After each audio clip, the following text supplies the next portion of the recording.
Today we're going to be looking at the amazing little THR amps from Yamaha. I'm going to be comparing the 10C to the original models, and I'm also going to be comparing the 10s to the 5s. What we have here is the THR10C, which is supposedly the classic model, and the original in the 5 model. This is a fair comparison, however. A lot of people aren't aware that the 5 is also 10 watts. These are both 10 watt amps.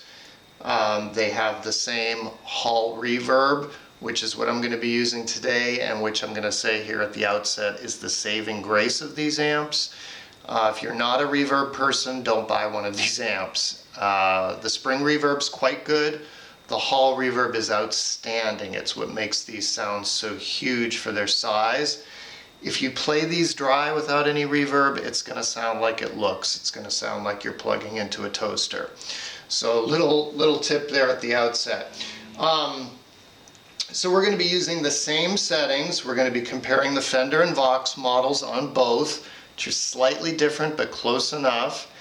We're going to be having the tones set up basically the same. Even though this has a 3-band EQ, I'm having them all at 12 o'clock and having an equivalent set up on the 5, which is actually about 9 o'clock on its single tone control.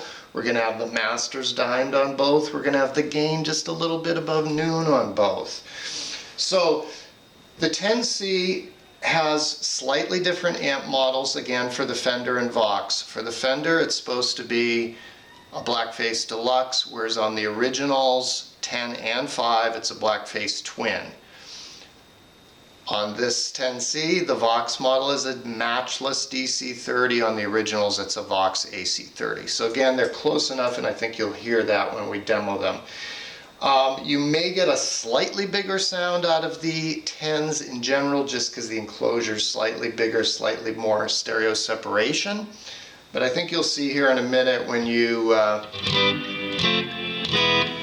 the reverb, it's incredible what you get out of this little guy.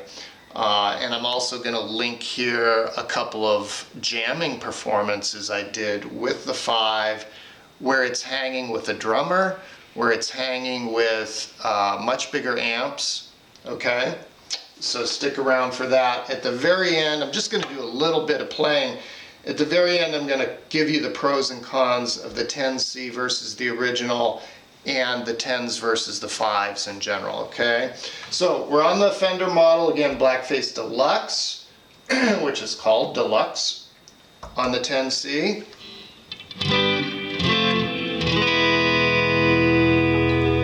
I'm using a Custom Shop 69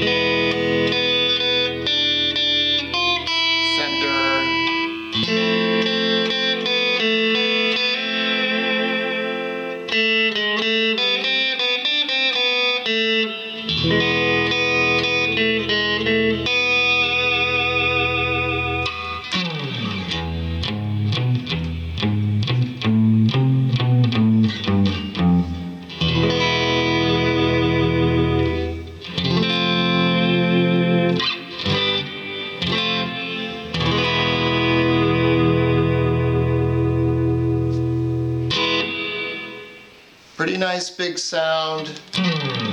Occasionally you can get a little farty on the bass on these amps. And in general, they're very bright amps for single coils. So if you're a single coil player, I also have an Esquire, which you've seen in some of my other videos. Incidentally, I have a lot of videos here on YouTube, lesson videos with the THR5. So if you put in Hood Rio THR5 here on YouTube, you'll find a ton more of this little guy. Okay, so now we've switched over to the Fender, again, which is a twin. I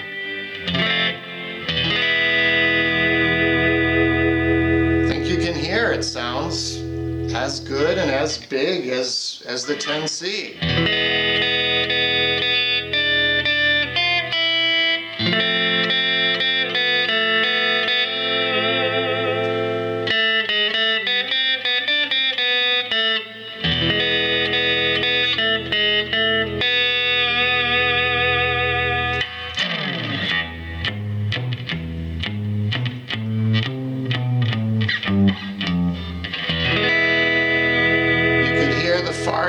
there a little bit.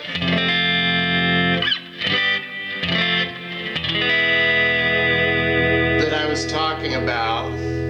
Again, we're on a neck pickup, and I normally wouldn't play that tune on a neck pickup, but I want to run through the pickup settings for you in this video.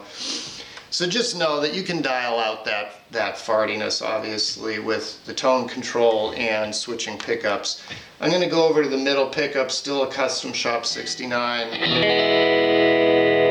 For the Vox model here, again, AC30.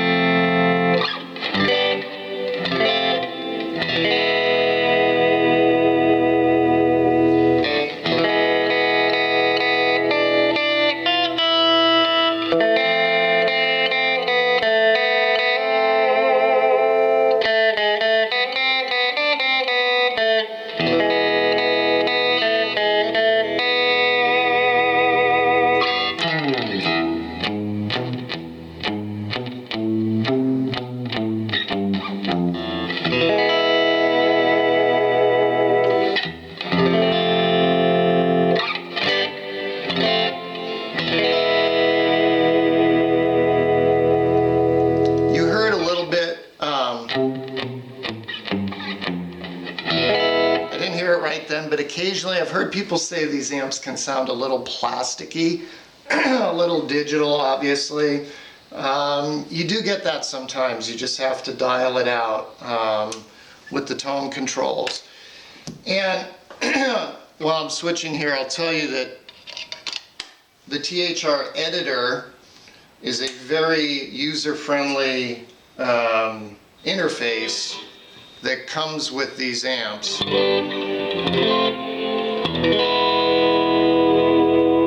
I've switched over to the matchless DC30. You can hear it's darker. It's probably got a little bit more gain. I did do the version 2 update on the original, which did change the crunch channel. I think I actually liked version 1 better on the crunch channel, the Vox channel, but it did improve the Fender, so that's a toss-up.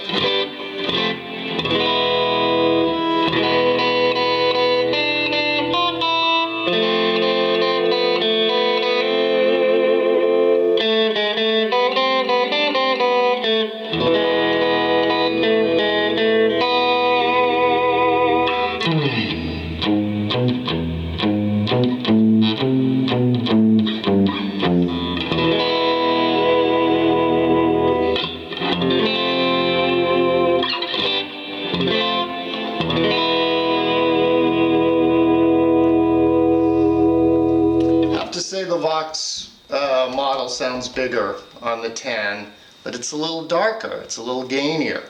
And speaking of gain, the third test we'll do here is bridge pickup with the maxed out gain. We'll dime the gain on the Vox setting, and I'll explain here why in a minute I'm using that as the crunch as opposed to some of the higher gain models on here. Mainly because I think they suck. So I didn't change the tone at all, just for the purpose of this comparison. Obviously you can dial so much more in, both on the amp and with the editor, but for today's purposes. Anyway, Duncan SSL5, that's the supposed David Gilmour pickup.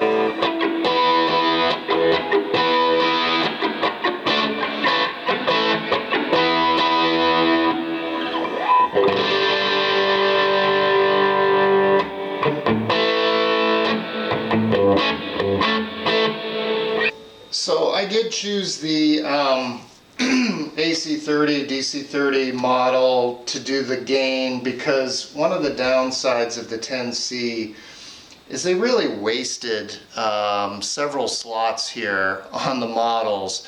They've got a Fender Blues Junior, which, you know, I've played through lots of Blues Juniors. I owned a Pro Junior. They're great amps, but it's not one of the 10 greatest amps in history. You don't hear anyone saying, oh, I wish I had a digital model of a Blues Junior, right? So that one's wasted. Same thing, the Dr. Z, Mini Z. I hear a lot of people saying, oh, I get a great cranked champ tone out of that? Well, a crank champ tone still sounds like a box, a little box. And you don't model a little box with a little box, right? You use digital wizardry to make a little box sound huge, not to make it sound like a little box. So I think the Fender Blues, US Blues and the Mini Z are wasted on here. And the Marshall model on here, which is the Blues Breaker, in my opinion, nowhere as good as the lead, which is a Marshall Plexi on the on the originals. So if you're a gain player, if you like, you know, even just classic rock like I was just playing,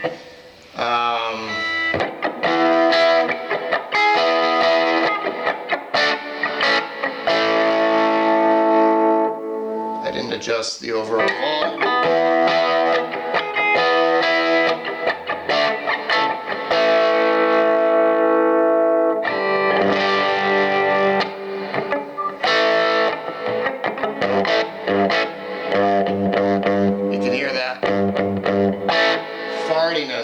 So that's a rough comparison of the Vox models with the gain cranked.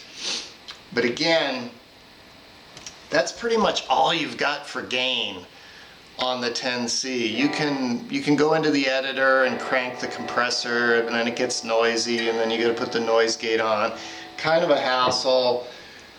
My opinion, if you've got the money, go for the original 10. Because as I think you heard here, the Vox and the Fender models are basically as good, essentially the same as on the 10C. And you've got the Plexi model, which is good, and then you've got this British high gain, which is like a JCM 800, which is obscenely loud.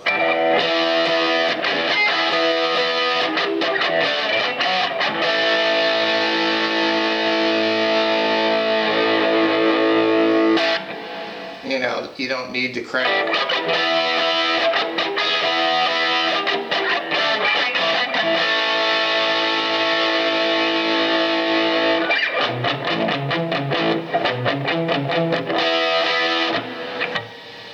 You'll hear it. I've got some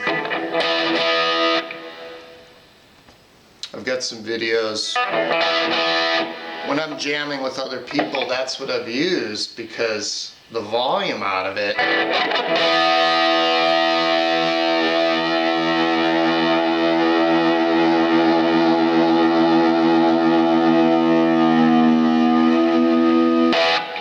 is considerable, as you can hear.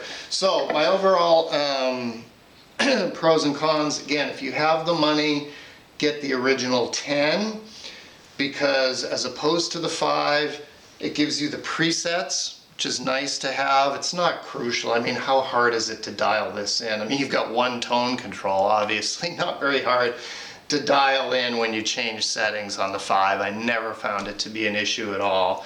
So presets, yeah, kind of nice to have. It's got the 10. The 10s have a separate volume control if you're plugging in your phone or your iPod. That's kind of nice. You don't have to fiddle with your phone or your iPad to change the volume of your backing track. But again, that's a relatively small thing. I found having the 3 EQ knobs on the 10 versus the 1 on the 5 to be a negligible advantage, kind of disappointing in fact. Sometimes it's just simpler using one tone control. You don't have to do a lot of knob twiddling. So 10C versus 10, I would get the original 10. This one has wasted models. It doesn't have the gain, and I didn't even go to the highest gain of the original. I know this one isn't supposed to, but you still want some versatility, especially when your clean models, your Fender and your Vox, are just as good on the original. So if you're 10 versus 10C, get the 10. If you're original 10 versus original 5, I would say it just depends on money. If you have the money for the 10 original, get it. If you want something smaller, I mean, this is undeniably cool, right? When you can make a sound like that with, you know, a box this size. And again, I didn't even go up to the highest gain setting.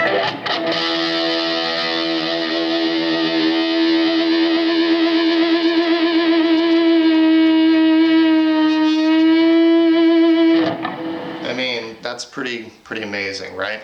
So, that's probably enough for today. Check out the THRs. Pretty hard to beat in this class, and I have tried probably at least 20 home bedroom style amplifiers over the last 20 years.